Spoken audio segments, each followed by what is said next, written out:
Good morning everyone, this video is for Amalapuram Andhra Pradesh. So basically हमारे जो sir है वो 2006 से बच्चों को पढ़ा रहे हैं। मोर एजुकेशन के नाम से सर की क्लासेस चलती है। Very provide live classes, recorded videos, notes and books. इस वीडियो में हम बात करेंगे स्पेशलाइजेशंस की, आपके कोर्स की, बेस्ट कॉलेज की, उससे रिलेटेड प्लेसमेंट्स की, सैलरी एक्सपेक्टेशंस की और मोर एजुकेशन के क्लासेस की। और जो भी इन्फॉर्मेशन चाहिए वो आपको सर अभी से वीडियो में बताएंगे। अगर आपको वीडियो पसंद आए then do like the video, hit the subscribe button, hit the bell icon. Thank you very much. ये वीडियो मैं उन स्टूडेंट्स के लिए बना रहा हूँ those who are planning for MBA का प्लान कर रहे हैं, टॉप 20 स्कूल से प्लान कर रहे हैं। उसके लिए एक एग्जाम लगता है, कॉमन एडमिशन टेस्ट। इसके ऊपर बहुत डिटेल में डिस्कस करेंगे। आईएम्स तक कैसे पहुंचना है उसको अपन डिस्कस करेंगे। इसके अंदर कैट एग्जाम की इंपॉर्टेंट डेट्स, कैट एग्जाम क्या होता है, एग्जामिनेशन पैटर्न क्या है, एलिजिबिलिटी क्या है, एग्जामिनेशन स्ट्रेटजीज क्या है, कैसे आपको एग्जाम देना चाहिए, आईएम्स तक पहुंचेंगे तो उसके कट ऑफ्स क्या होंगे और नॉन आईएम्स कॉलेज के कट ऑफ क्या होंगे, सब डिस्कस करेंगे। न्यूज़पेपर में आया था 42% कम 2027 तक मशीनें करेंगी। तो आर्टिफिशियल इंटेलिजेंस और मशीन लर्निंग की बहुत जबरदस्त डिमांड आने वाली है। तो आप लोग एमबीए में जो स्पेशलाइजेशन चूज करेंगे, वर्ल्ड इकोनॉमिक फोरम भी ये बात बोल रहा है कि इसमें फास्टेस्ट ग्रोइंग जॉब, जिसमें आपको big data specialist, fintech engineer, AIML, software developer 2025 से लेकर 30 के बीच में इनकी डिमांड आएगी। तो आप एमबीए में जो स्पेशलाइजेशन चूज करें उसमें ये वाले स्पेशलाइजेशन रखना, फिनटेक वाला, बिग डेटा वाला, इसकी जबरदस्त डिमांड आने वाली है। बहुत सारी जॉब्स है जो जाने वाली है, जैसे 2025 से 30 के बीच में आपका पोस्ट ऑफिस क्लर्क है, बैंक टेलर है, data entry, cashier, ticket checker. अगर आप कैशियर की बात करें, जरूरत ही नहीं है बैंक में, आप विड्रॉल भी मशीन से कर रहे हो, डिपॉजिट भी मशीन में करवा रहे हो, पासबुक अपडेट मशीन से हो रही है, तो यहाँ पे मशीनें काम कर रही है। तो बहुत सारी जॉब्स आने वाली और जाने वाली है। तो आप स्पेशलाइजेशन वो चूज करना जिसकी मार्केट में जबरदस्त डिमांड है। बेसिकली मेरा क्लासेस चलता है, मैं एमबीए को पढ़ा रहा हूँ 2006 से। 17-18 साल का एक्सपीरियंस है, बहुत सारे बच्चे निकाल चुका हूँ मेरे पास। अब देखो आपको क्लासेस दिखाई दे रही होंगी। उसके अलावा सबसे इंपॉर्टेंट चीज, आईएम अहमदाबाद। मैं हर साल बच्चों को आईएम अहमदाबाद लेके जाता हूँ। 50-60 स्टूडेंट्स जाते हैं, साथ में मेरे लेक्चर्स भी होते हैं वहाँ पे। तो आप लोग, IIM Ahmedabad is a dream college of MBA. अगर मैं एमबीए की बात करूँ तो एमबीए का जो ड्रीम कॉलेज है वो आईएम अहमदाबाद है। तो आप ये मान के चलो, इस कॉलेज के लिए बच्चा पढ़ता है और कैट का एग्जाम देता है। अगर यहाँ से बच्चा निकलता है तो बहुत बड़ा पैकेज लेके निकलेगा। देखो हर साल मैं बच्चों को लेके जाता हूँ, दिख रहा होगा आपको। उसके अलावा मैं मुंबई में पढ़ा रहा हूँ, जयपुर में मैं पढ़ा रहा हूँ। अच्छा, अलग अलग कॉलेजेस में एज अ गेस्ट में वर्क कर रहा हूँ। अच्छा, 2008 से मैं बुक्स भी लिख रहा हूँ। तो 2006 में पढ़ाना शुरू किया था, 18 साल हो गए। और 16 साल से मैं बुक लिख रहा हूँ। 2008-10 में बहुत सारी बुक्स लिखी, मेरे वीडियोस भी हैं, आपको यूट्यूब पे वीडियोस मिल जाएंगे। मैं सैंपल्स आपको शेयर करूंगा जो जिसका रिक्वायरमेंट होगा। अगर आपको बेस्ट कॉलेज का रिक्वायरमेंट हो, बेस्ट कॉलेज का रिक्वायरमेंट हो, या फिर कैट के लिए कैसे स्टडीज करनी है उसका रिक्वायरमेंट है कि कौन कौन से कोर्सेज हैं कैट में, कहाँ पे आपको एडमिशन लेना चाहिए और किस तरीके से स्टडीज करनी है, कट ऑफ क्या जाएगा, तो उसके ऊपर आप डिस्कस कर सकते हो। मेरा नंबर है, इस पर कॉल कर सकते हो। बाकी मैं अगर क्लास में रहता हूँ तो आप मेरे को व्हाट्सअप कर सकते हो, अपना name, number, city, state, course और कहाँ से आपको अपना एमबीए करना है और किस तरीके से कैट का प्रिपरेशन करना है। अब अपन आते हैं एक एक करके कैट के स्पेशलाइजेशन पे। What about CAT? देखो, कैट का जो एग्जाम है वो आईएम्स लेता है, इंडियन इंस्टीट्यूट ऑफ मैनेजमेंट। इसमें एमबीए पीजीडीएम करवाता है। मोड आपका जो है ऑनलाइन बेस होता है, कंप्यूटर बेस्ड मोड होगा आपका। ड्यूरेशन 2 घंटे का आपका पेपर होगा। इसमें आपको verbal ability, reading comprehensive, data interpretation, logical reasoning and quant मिलेगा। तो 3 सेक्शन में डिवाइडेड है पेपर।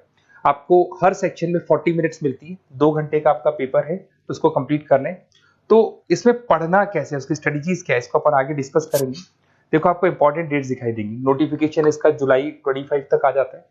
उसके बाद रजिस्ट्रेशन अगस्त में स्टार्ट होते हैं, सितंबर में आपका लास्ट डेट है, एडमिट कार्ड अक्टूबर में आता है, नवंबर में लास्ट संडे, जो लास्ट संडे होता है नवंबर का, उस दिन एग्जाम लगता है इसका, और जनवरी तक रिजल्ट आ जाता है। अब देखो इसमें बहुत सारी चीजें जो अपन डिस्कस करेंगे। टोटल इसमें 66 मार्क्स का पेपर होता है, वेरी भी करता है थोड़ा बहुत। 40 मिनट्स पर सेक्शन को मिलता है। इसके अंदर आपका इंग्लिश है, रीजनिंग है, क्वांट है, इनके लिए अलग अलग टाइम मिलता है। 1/3 इसमें नेगेटिव मार्किंग रहती है, मतलब अगर आपने कोई किसी ऑप्शन बेस्ड क्वेश्चन को तुक्का मारने की कोशिश की तो 1/3 कट जाएगा।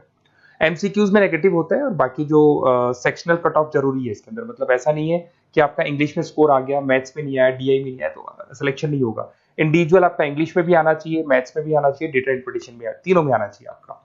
और एमसीक्यूज में जो नेगेटिव मार्किंग है एमसीक्यूज के लिए होगा, नॉन एमसीक्यूज के लिए नेगेटिव मार्किंग नहीं होता है।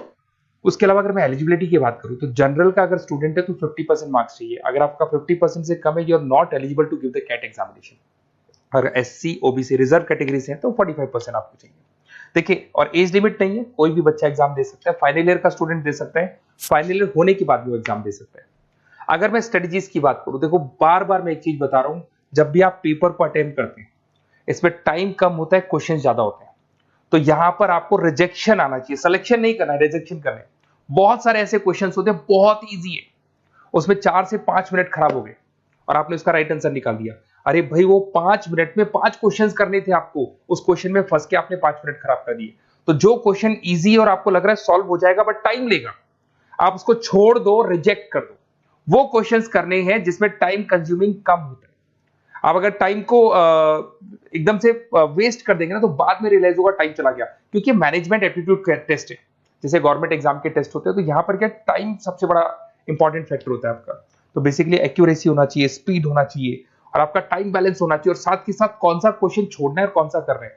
बहुत सारे क्वेश्चन होते हैं जिसमें लालच देता है करो करो करो, बाद में पता लगता है फंस गया उस क्वेश्चन के अंदर और फंसने का टाइम चला गया, तो टाइम नहीं जाना है इसके अंदर। उसके अलावा देखो अगर मैं आईएम्स की बात करता हूँ, आईएम्स में 99% आईएम अहमदाबाद इज 99% आपको चाहिए।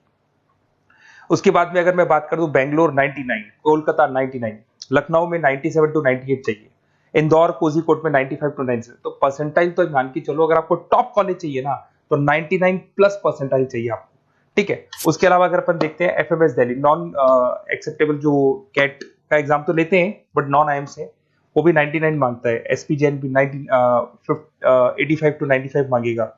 एमडीआई गुड़गांव 95 परसेंटाइल मांगता है। आईएनपी गाजियाबाद 85 टू 90 मांग रहे हैं। तो कॉलेजेस तो बहुत हैं, और ये मान के चलो आप 80 से लेके 99 के बीच में अगर आ जाते हो तो आपको टॉप 20 स्कूल्स मिल जाएंगे। अगर आईएम्स भी नहीं मिलता है तो उसके नीचे के स्कूल्स मिल जाएंगे। बाकी अगर इसको डिटेल में आपको डिस्कस करना है तो मेरा नंबर है, आप कॉल कर सकते हैं। अच्छा, उसके अलावा मेरा नंबर आपको दे दिया मैंने, अगर मैं कल क्लास में हूं या कॉलेज में और फोन नहीं उठाता तो व्हाट्सएप कर देना, अपन डिटेल में डिस्कस करेंगे सारी चीजें, और कहां से आपको कैट करना चाहिए, कौन सा इंस्टीट्यूट बेस्ट रहेगा वो भी मैं आपसे डिस्कस करूंगा, कौन से कॉलेज में आपको एडमिशन लेना चाहिए वो भी डिस्कस करेंगे, किस तरीके से आपको पढ़ाई करनी है, नोट्स कैसे मिलेंगे, वीडियोस कैसे मिलेंगे, सब डिस्कस करेंगे।